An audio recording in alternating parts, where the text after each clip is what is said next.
Eto na naman tayo guys, pag-usapan natin yung game ko sa Season 39 ng Game 7 natin dito sa Mobile Legends, no?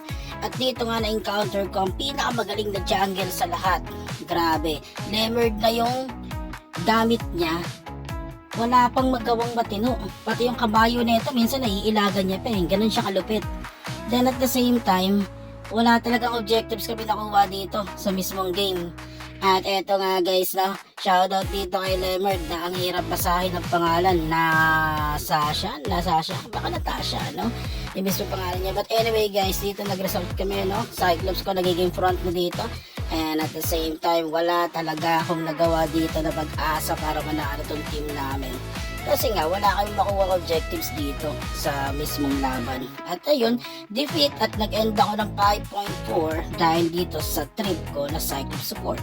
Kung like man mga ganitong content, follow ko lang guys. Alright.